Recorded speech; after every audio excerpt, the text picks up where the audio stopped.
Alright, Prime Minister Modi has visited the Marseille War Cemetery maintained by the Commonwealth War Graves Commission in Marseille to pay homage to Indian soldiers who lost their lives in World War I and II. Prime Minister Modi laid a wreath composed of tricolour themed flowers. Well, India played a key role in World War I by sending over 1 million soldiers to fight this war.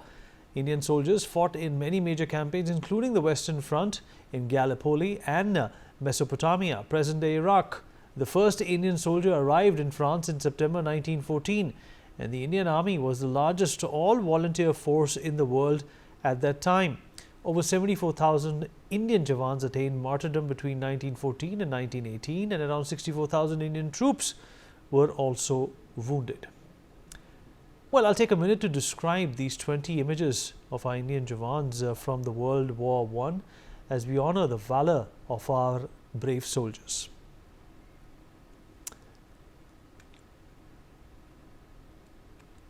Alright, first up, in fact, let's take you through each one of them. This is a very important and a clear image of Indian soldiers in France. And next up is Sikh soldiers in France. As you can see, they are in fact in a very intrepid style, feeling comfortable and getting to know the local populace as well. And as you can see, a young French boy is introducing himself to Indian soldiers in Marseille, the city where the Prime Minister is today. Next up is an image of wounded Indian soldiers who are posing for a photograph. As already said, there were thousands of Indian soldiers that were wounded in this campaign. And this is another image of soldiers who are in fact marching to their destinations in France. And more images where Indian reinforcements who fought at Givenchy are also at display over here. There are flags right behind them, a French flag, of course, standing tall there. And this is Maharaja Bhupinder Singh with Belgian generals, who is also taking stock of what's happening over here. Behind him, you can see a number of soldiers there. This is a 12-inch railway howitzer, an important, in fact, tool or a weapon that was used in these wars. And Indian Army gunners at Jerusalem can also be seen in this particular picture. Israel was not formed at this point in time, and this is, of course, checking a map on the Western Front was the other image. And this is a picture of Indian troops manning a particular post, and this is in fact the image where a map of the Western Front is being studied in order for the direction of the soldiers to go to. And next up is the Indian cavalry during the Battle of Byzantine Ridge, an important battle that in fact shaped the course of World War I as well. Next up is Indian soldiers digging trenches. Trenches, of course, became extremely popular in World War I. They protected soldiers, in fact gave them a clear sight, and eventually also became graves for the same soldiers. Moving on, some hospital in Brighton which had about 680 beds for Indian soldiers. A lot of these palaces and official buildings were converted into hospitals. And another image, an important image of Indian troops at the bayonet exercise. And they of course are fighting in snow there, which was not something that they were used to. Indian troops embarking for Kilwa, and this is October 1917. An important image, more than 100 years old, and Indian troops at a gas mask drill. There were a number of chemical weapons which were being used, especially by the Germans at this point in time, which required troops to have gas masks to protect themselves. Moving on, improvised cookhouse at an Indian cavalry camp near Kuru. This is the 29th of July 1916, and another image of troops of 29th Lancers Regiment near Sai in March 1917. And more images from this past coming alive. Indian troops of the 7th Meerut Division is also something that we'll get to see, and this was in 1918. So amazing compilation of the history that India shares, not only with France but surrounding countries as well. when it comes to our legacy and our contribution for the democracy and the freedom that some of these countries enjoy today. Let's talk about this. Joining us on the show, to take up this important discussion is Air Vice Marshal Arjun Subramaniam, former fighter pilot, military historian and author of 3 definitive books on contemporary Indian military history. Also joining us is Air Vice Marshal Arjun Subramaniam, like I already introduced him. Moving on, we have some more people who are going to in fact be lending their voice as to what this means and this important discussion and where it stands today, especially when the Prime Minister is in France. Professor Anirudh Deshpande, Associate Professor, Department of History, Faculty of Social Sciences, Delhi University, is with us on the program. Also on the show to give us more details about what we have been seeing and what we've been talking about is Colonel Ajay Singh, renowned historian, author and an expert on military history, is joining us on the show as well. Well, this is an important day. This is an important remembrance, not only from the point of view of what India contributed and what India sacrificed to maintain the peace and freedom during World War I of various countries, including France. Air Vice Marshal Subramaniam, sir, I'll begin with you. If you can hear me, sir. Yes, I can. Yes, I can hear you. Sir, the images that I narrated you through and our audiences as well, what would you like to describe about them? Of course, the valor and the sacrifice of Indian soldier is one thing, but it's also important to remember that there was a massive contribution in terms of being a force in World War I, and secondly, the loss of lives that was endured by the Indian soldier, which perhaps at this time or this moment in time is not recalled or reminisced as often as one would like. Absolutely. So it's to be reasonably precise, 74,000 Indian soldiers lost their lives in World War II, notwithstanding a couple of fighter pilots also. And also, let's not fantasize about this whole issue of Indian troops going to protect democracy and work for democracy. Actually speaking, David Omisi has written a fantastic book that's called Indian Voices in the Great War. And he has mentioned that they were actually sent in initially as cannon fodder. So the thing is, 1 million troops, all of them literally fighting for survival, volunteering because there was very little else to do in poverty-stricken India. There was no fighting for their regiment or for the British Crown. It was fighting for survival, fighting for the village they belonged to, the family that they belonged to. And I think the ethos of the Indian Army of Naam, Namak or Nishan came up from World War I. But having said that, it is beyond doubt that the Indian contribution to World War I was actually a definitive moment from where on the Indian contribution to soldiering in the world started getting recognized. And one last point, being an Air Force officer, I must also mention that though very small, there was a contribution by Indians even in the air battles over France. 5 Indians were commissioned into the Royal Flying Corps. 2 of them died in battle. One Distinguished Flying Cross, which is Indralal Roy. He survived for 19 days in combat, which is about 8 days more than the average number of time that a fighter pilot survived in World War I, which is 11 days. All right, sir. Let me also rope in Professor Anirudh Deshpande into this conversation. Professor Deshpande, thank you for speaking with us, sir. I hope you can hear me. Yeah, I can. So, what do you make of these images that you see today? Obviously, one would not be able to, relish the marvel of what was done over 100 years ago, but it's important to really relive these moments because the Prime Minister himself has taken out time, to go to the graves of some of these soldiers who were martyred in a number of these cemeteries in and around Europe, including France. I mean, I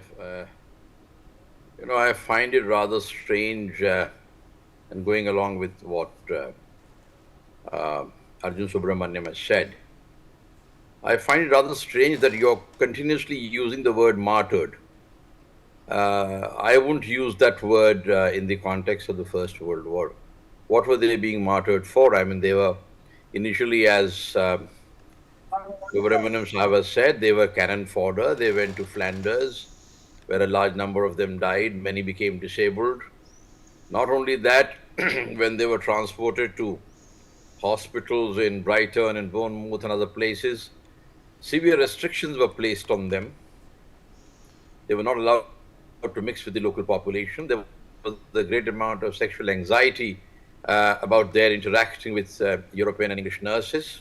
So it was not as if they were fighting the war as equals of the British or the French and so on. Of course, there are then letters from them which they wrote home, and these letters praise the French especially, and many of them actually took furloughs, and many of them were sent on sick leaves to spend time with the French in the countryside.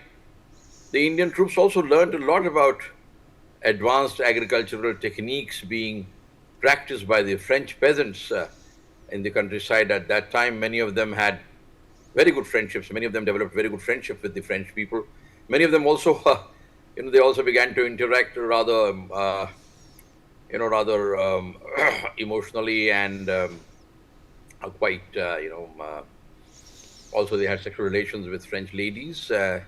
These are all mentioned in the letters which they wrote home, and they were treated very well by the French, and they said this is very different from the way the British used to treat them here. So it widened the horizons of the Indian troops who were fighting in Flanders and in France, and those who went to Gallipoli, where the death toll was immense. And you have Peter Stanley and other people's work on Gallipoli, which has really highlighted many aspects of those very, very bloody and very important battles, which Gallipoli, of course, was a disaster for the Allies, as we all know. And of course, then Mesopotamia, where new martial races were discovered. So it is also a time when the rather narrowly defined martial races theory it comes under a great amount of pressure, and lots of other people who were earlier considered non-martial are taken into the army. The recruitment base increases, and people from many communities in India, in fact, many South Indian communities, the Marathas and many other communities, even Bengali doctors and people from Assam and so on, they began to excel in the field. So you have, it's a very big experience as far as the Indian soldier is concerned. But one would be cautious in using terminologies like, cautious in using words like fighting for equality or democracy or martyrdom and so on. So I'm completely in agreement with what Arjun Subramaniam, who is a seasoned military historian, apart from being an ex-serviceman, also has said. And of course, there is Daniel Marston's work on this, there is Chandra Sundaram's work on this, there is Peter Stanley's work on this, and a lot of work has been done on the expeditionary forces sent by the Indians, by the government of India, to many theaters of war. So it widened the horizon of the Indian soldier. Many of them came back with new visions of the future. Many of them came back with many hopes and aspirations. Of course, in the event, these hopes and aspirations were dashed in the process of demobilization, which led to a great amount of discontent from 1917-18 onwards, when these soldiers began to realize that many of the promises made to them by the British, because of which they had volunteered and joined the army and risked their lives, were not being fulfilled by the authorities at home. So there was a great feeling in the Punjab also largely that the government of India had cheated a large number of soldiers, because of which a great disturbance happened in Punjab, which led to the Punjab disturbances and finally the passing of the Rowlatt Act and so on. So it had political implications political implications of many kinds. The war was extremely important in many ways, politically, culturally, socially. All sorts of things happened in that war. So, and of course, many of these, their treatment in England, for example, the letters they wrote back and the experiences they brought back, and the fact that there was an entire conference on this in Brighton in 2016, which I attended, in which many of these issues were brought to light, and all the anxieties of the English, anxieties of race, sexuality, all these things also, played a very important role in the way the Indian soldiers saw the war, experienced the war, and then lived with the aftermath of the war.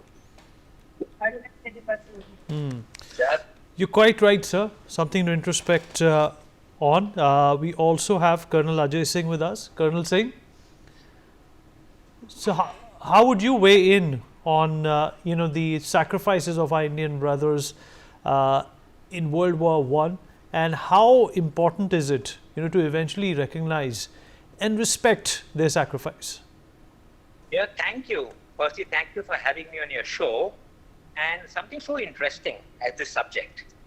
What you're telling me about the sacrifice of Indian soldiers, 1.3 million Indian soldiers participated in the so-called Great War. 70,000 were killed. It speaks of the courage of the Indian soldier and the system of regimentation that were introduced. Remember, the soldiers, as was brought up by the earlier speakers, were fighting for survival. They were fighting for ethos of the regiment. But they were fighting under the round flag. We were fighting against the British flag for a cause.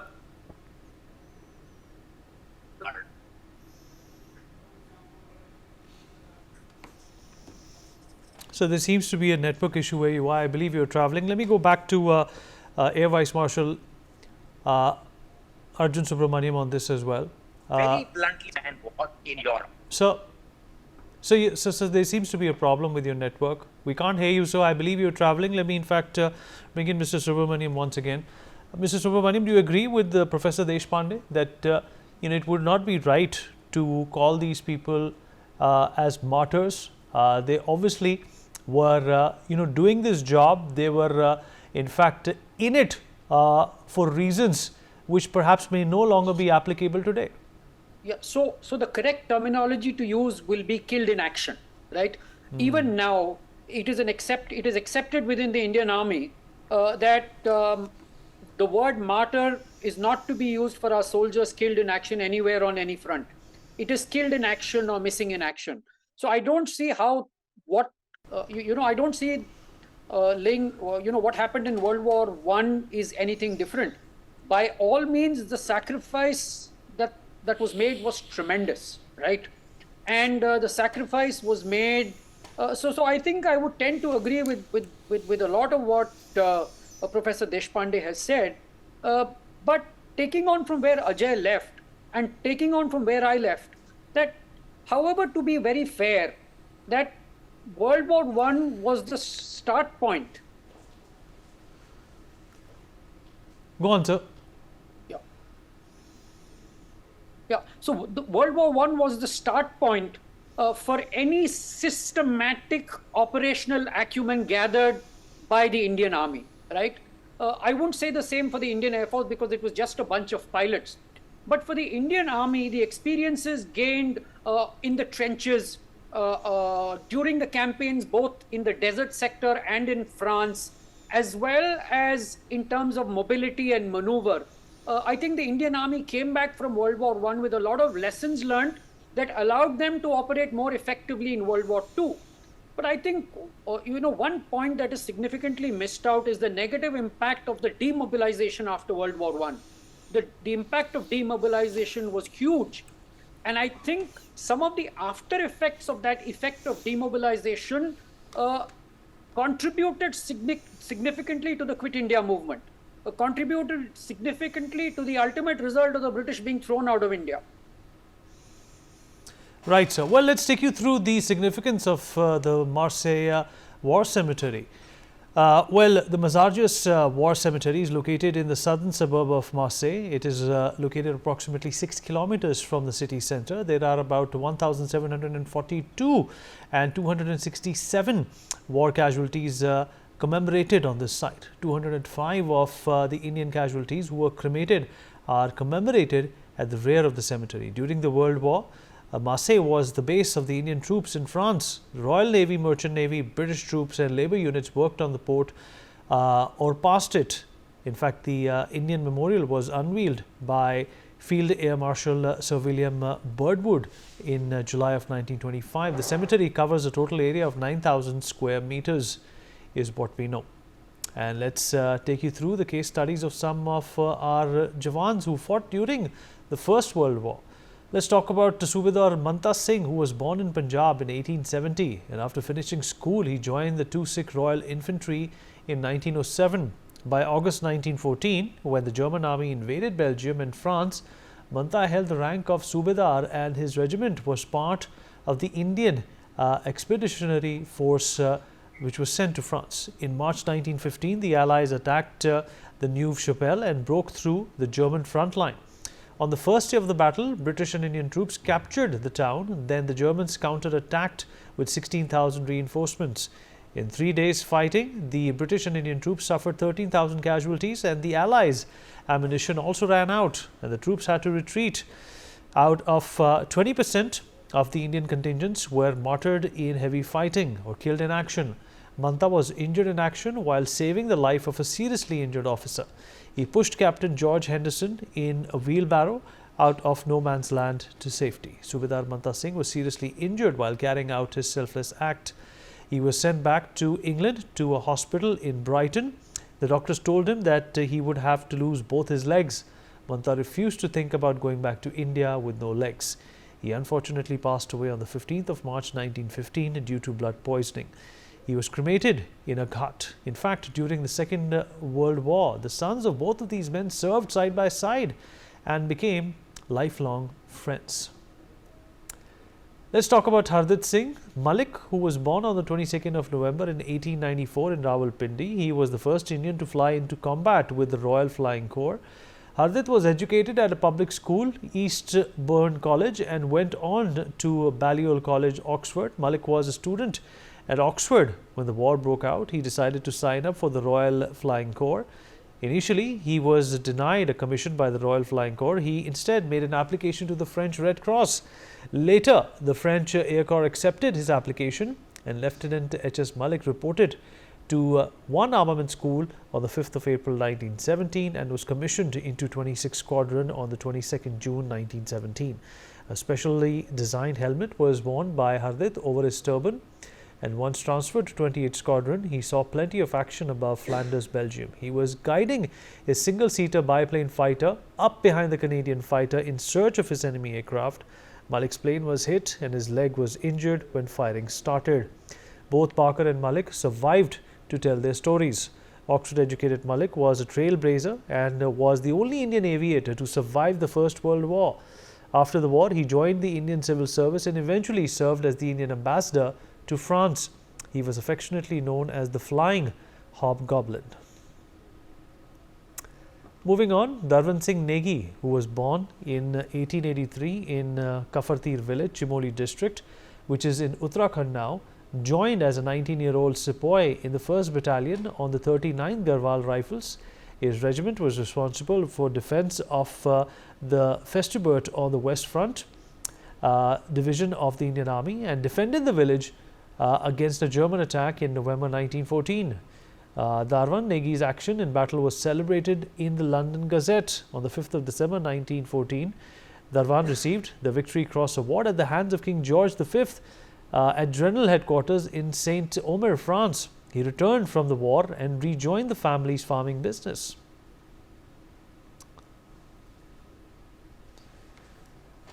All right, let's rope in our guests once again and try and understand what does the significance of these contributions and the valor shown by these people mean. We're going to try and get in Colonel Ajay Singh once again and see if his network is clear. Colonel Singh, I hope you're there with us. Yeah, I'm there. Can you hear me now? I can hear you, sir. Go on. Terrific. So I'm really glad you brought up the case studies of the Indian soldiers who fought in these battles. And like I tried to tell earlier on, they fought very courageously for survival, as been brought out, like all soldiers do, and for their regiment.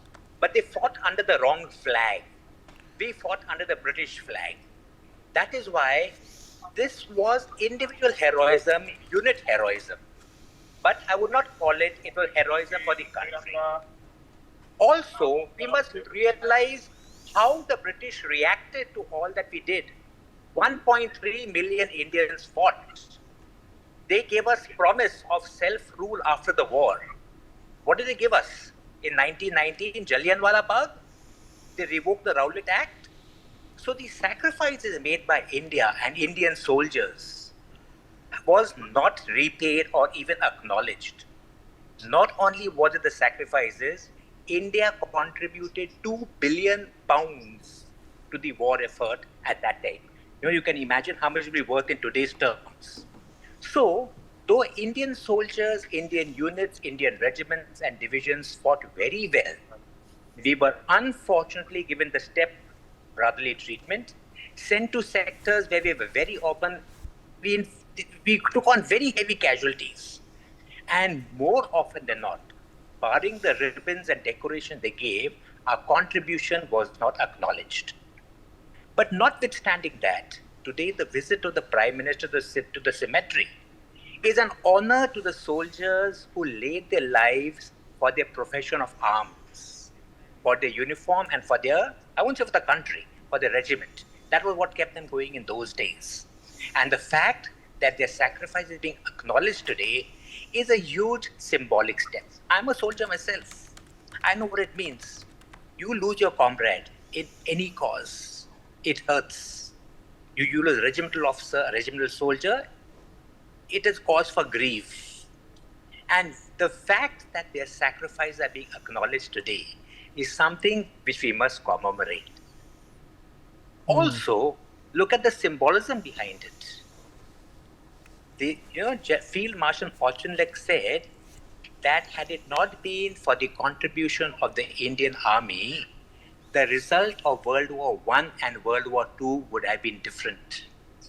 He is very right. In both the wars that were fought. Today, the world is facing a threat with China. It is Indian and European solidarity against the threats of this century have to be addressed jointly. So that visit to the cemetery, I view with a lot of symbolism. And as a soldier, I view with a great sense of pride that the sacrifices of brother soldiers have been acknowledged and respected. That's all. That's how I view the entire thing. Well, rightly articulated, sir. Let me also get a response from Professor Deshpande on this. Professor Deshpande, do you agree that had it not been for this sacrifice by these Indian bravehearts, we would be looking at a very different world today?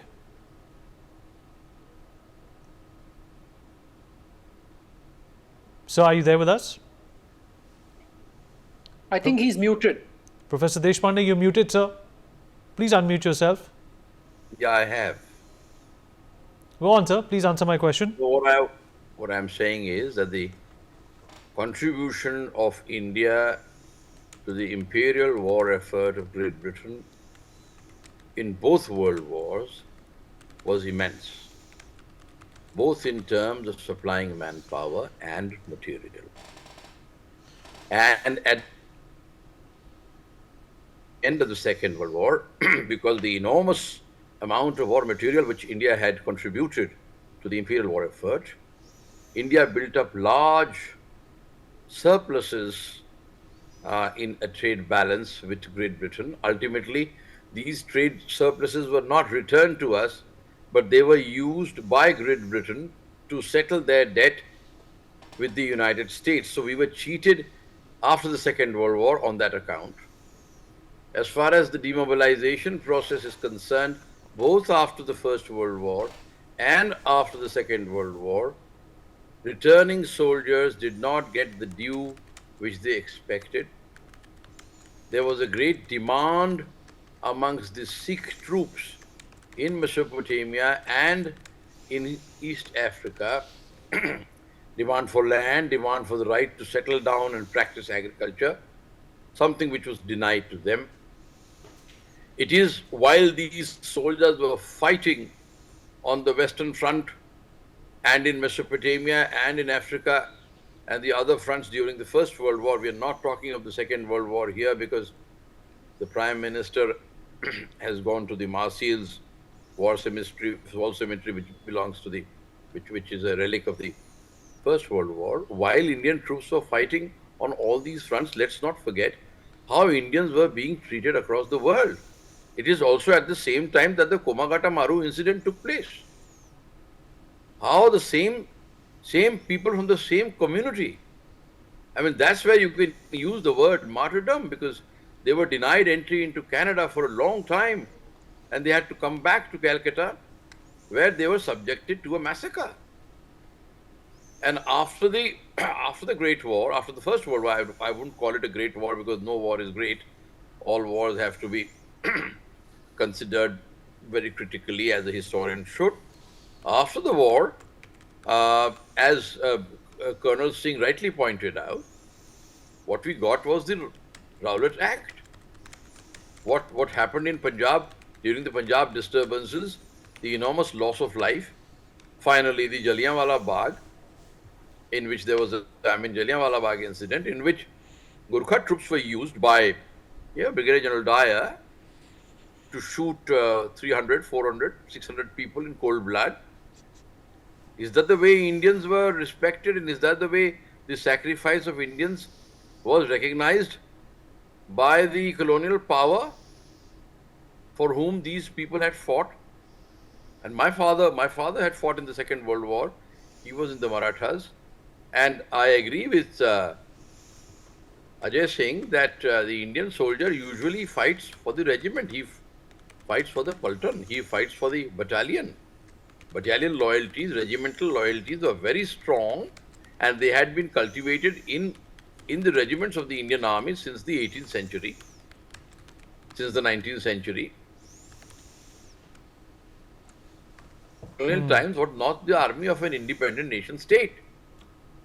It was an army made up of colonized colonial subjects who were subalterns in the true sense of the term. So one has to keep these things in mind. And when he talked about General Auchinleck, let us not forget it is the same General Auchinleck who was dismissed unceremoniously after having stopped Rommel at the first Al Alami.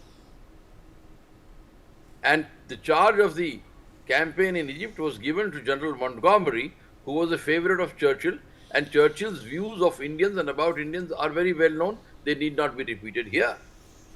And during the Second World War also, while the Indians were fighting for the British Empire all over the world, grain was denied to the Indian people. One of the causes, which became one of the causes of the Great Bengal Famine of 1943, in which more than 3 million people perished. And when Wavell wrote to Churchill, requesting him to divert some grain from the ships which were traveling between Australia and New Zealand and England, where the grain was being transported. England used to poach upon all its colonies for materials. Churchill replied in that letter, Churchill in his reply, in fact, he said something very stupid. He said, is Gandhi still alive? That's the kind of reply he gave to him. So let's not forget that not only were the Indian soldiers making sacrifices on the front, but the Indian people were being deprived of food, clothing, fuel on a very large scale, because India was being depleted because of these imperialist wars. That is not India's war. That is the war fought between various imperialist powers of the world. India was a colony at that time. We must keep these things in mind if we have to understand this war in all its historical manifestation.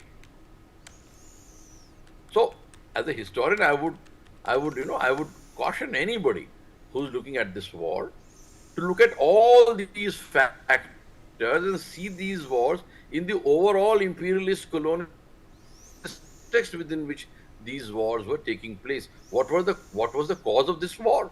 Individual valor is one thing, but to be sacrificed, to be used as cannon fodder, to not be taken care of. I'll give you a small example. When the Indians landed in Marseille in 1915, it's well known that they were going to Flanders, that they were going to fight on the cold, frozen battlefields of Europe, and they were not even issued winter clothing. They landed in Marseille in summer khaki, in their field khaki. They were equipped with winter clothing in France. And it's the French All people right, who sir. stepped forward. All right, sir. So we have to move on now. At this point in time, Dr. Andrew Jarbo, author and historian, is joining us. And he's done doctoral work in history at the Northeastern University, where he studied modern world history, British India, and World War I as well. His 2021 book, Indian Soldiers in World War I, Race and Representation in an Imperial War, is a must read. Sir, appreciate you joining us. The first question is, why did you feel it was important to study the role of Indian Army in World War I? Indian Army in World War I is important for a couple of reasons. And I think the first one worth stating up front is just simply this. World War I is India's war too. And in some ways, that is obvious to us. For example, we see that in the memorials to fallen Indian troops in France, like the memorial in Marseille that your Prime Minister is visiting. But it is also India's war in some ways that are less obvious to us, perhaps invisible to us, but were nonetheless real and important, and I think are worth investigating. I think the second thing then to say is that this topic matters for a simple, albeit significant reason. And that is that the story of the Indian Army in World War I is itself a reminder that the past is far more complicated than we sometimes allow. 1.5 million Indians served in the British-led Indian Army during World War I. More than 1 million of those soldiers deployed overseas to fronts all over the world, to France and to Belgium, to Macedonia and Gallipoli, to Egypt and East Africa, to Palestine and to what is now Iraq. And their contributions on the battlefield and beyond the battlefield mattered. They shaped and made that war. Right. What can you tell us about the Indian Army? How significant were they in the battles, and why did the British rely so much on them? One of the important things to remember is that at the beginning of the war in 1914, the Indian Army is Great Britain's only other professional fighting force. And so when the British Expeditionary Force deploys to Belgium and France in August of 1914, authorities in London are already scrambling to find more manpower, to find more troops. The Indian Army is what they've got. And so right from the outset, the Indian Army is mobilized and prepared for deployment. Troops board ships, and they start crossing oceans bound for destinations like Egypt or France or the Persian Gulf. The Indian Army is an all-volunteer professional fighting force organized in 1858 in the wake of the rebellion. And these are guys who are professional career soldiers. Most of them already have some experience in combat. And so the troops who arrive in France in October 1914, who are thrown into the trenches outside Ypres, these are soldiers who've seen combat before. This is not their first time in action. It is, like everybody else then fought on the Western Front, their first significant exposure to trenches and to machine guns and to all of the horrors of modern war. And they have to, just like everybody else, sort of figure it out on the fly, sort of make it up as they go along and figure out how to endure. Early years of the war, let's say 1914 and 1915, it might be appropriate to think of the Indian Army as like the fire brigade of the British Empire. Soldiers deployed to places to plug holes, to serve as a stopgap in order to secure important imperial holdings without which the British would have been unable to wage war. So Indian soldiers deployed to the Persian Gulf and to southern Iran to secure oil fields. They deployed to the Suez Canal because, quite frankly, how could the British wage a world war without access to the Suez Canal? And of course, they deployed to France because for the simple fact that Britain needed men to stop the German onslaught. By the last years of the war, by 1917, by 1918, the Indian Army had evolved into an army of conquest.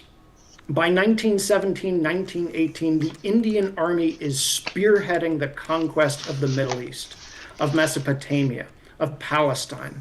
In late 1918, it is the Indian Army that finally defeats Ottoman Turkey and knocks the Ottomans out of the war. And so they served very important purposes in the war, and the purposes that the Indian Army served evolved as the war went on. Well, right. Is there any specific story of a particular soldier that caught your eye or needed to be told to today's Indian audience? I mean, let's begin just by saying that there are many stories that cannot be told. And they cannot be told because the people who might have told them did not make it home, because their letters to loved ones did not survive. But let us also acknowledge that there are many stories that were told.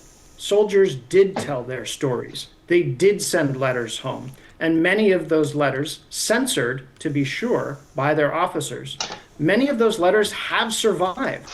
And so there is a rich archive of Indian voices from the trenches of France and Belgium in World War I. One story in particular stood out to me. I wrote about him in my book. His name is Mir Dast. He's a professional soldier serving in the Indian Army. He's been wearing the uniform since the 1890s. And he serves in one of the so-called frontier regiments, which are sort of like the elite infantry regiments of the Indian Army. He does not deploy to France in that first wave of troops who arrived in October 1914. He arrives a little bit later. But he is there in the thick of the action. And in April of 1915, he is there at the Battle of Ypres when the Germans deploy poison gas.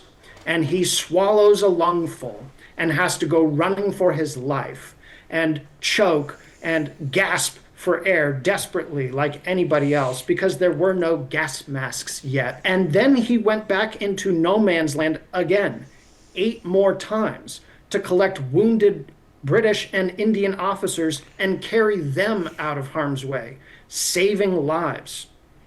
For this gallantry, he was awarded the Victoria Cross.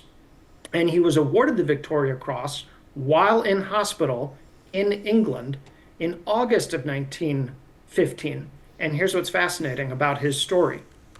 The king himself, the king emperor, awarded Mir Dast that Victoria Cross and asked Mir Dast if there was anything he would like to request from his king. And Mir Dast said yes. And what he told the king was that he found it unfair that Indian soldiers who were wounded in battle were then sent back to fight after they recovered from their wounds. You see, soldiers like him who had been serving for the better part of 2 decades, they've served on campaign before. They've fought in battles before. And what they have come to expect from their previous experience is that if you are wounded on campaign, you get to go home because you have done your job. Well, all of a sudden, the British changed the rules. They changed the regulations. They changed the way things are done when these guys deploy to France. And it's not that they're disloyal, far from it. But they feel that once wounded, they have done their duty and they have earned the right to go home. And so he protests this to his king. He says, I think it is unfair and it's unjust that you send wounded men back to the trenches. And wouldn't you know it? Sometimes speaking to power like that works. He did not have to go back to the front. Many of his friends did not have to go back. All right, so the Indian soldiers played a monumental role during World War I, serving on battlefields from France to Mesopotamia. In your research, what key contributions and sacrifices of these soldiers do you believe have been most overlooked in traditional historical narratives? So Indian soldiers, they fought in France and Belgium. They fought in Macedonia and Gallipoli. They fought in Egypt. They fought in East Africa. They fought in Palestine, and they fought in Mesopotamia. Their contributions were many. Their sacrifices uncountable. but perhaps we can draw a few broad conclusions. And I think one thing to say is that the timely arrival of Indian infantry and cavalry on the Western Front in late 1914 very likely saved the British Expeditionary Force from annihilation. It's not altogether clear how the BEF might have held on without the arrival of those troops. I think related to that, the second thing worth saying is that Indian troops adapted to the trenches and to the horrors of industrial war as well as anybody else. And for a very long time, the historical narrative maintained that Indian soldiers were out of place on European battlefields. This was a racist trope that was in fact propagated during the war by those who were anxious about the deployment of South Asian soldiers to Western European battlefields, by those who worried that it might upend the empire's racial hierarchies. And for a very long time, the historical profession just regurgitated this racist stereotype that somehow deploying Indian troops to France was like loosing a tiger on an ice floe. That was sometimes the metaphor that was used. It's just false. It's just false.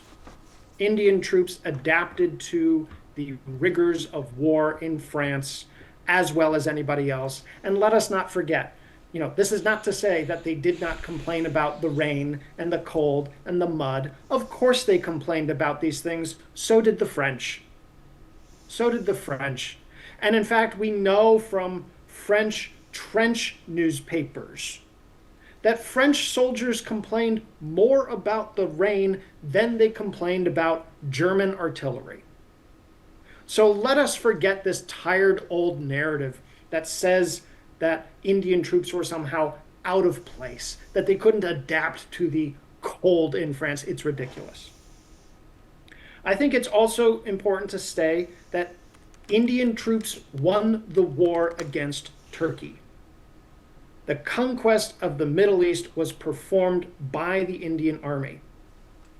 That was done mainly in 1917 and 1918. Now, there is another discussion here. 1 million Indian troops fought overseas.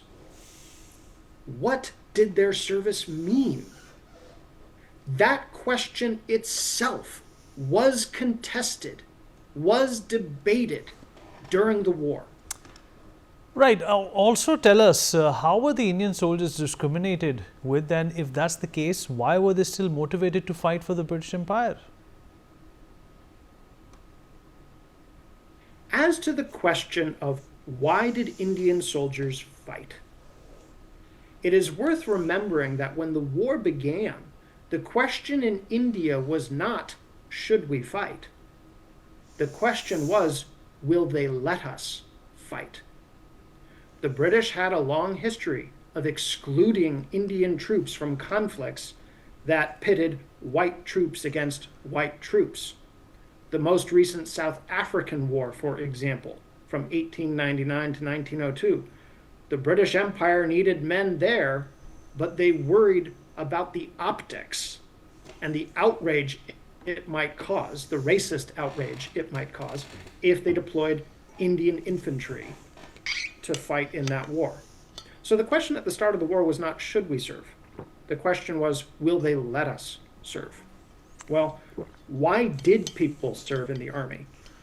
There are many reasons. One reason is because the army offered the avenue to one reason people served is because the army was a profession, and not an unrespected one at that. One could make a career out of being a soldier, and being a career soldier came with certain benefits, among them standing and stature at home. It's a job. It's a respected job. And so a lot of people served for that reason. Other people served because the army offered pay. It offered a pension. And you tended to find that recruiting numbers were higher among poorer populations than they were among more affluent or middle-class populations.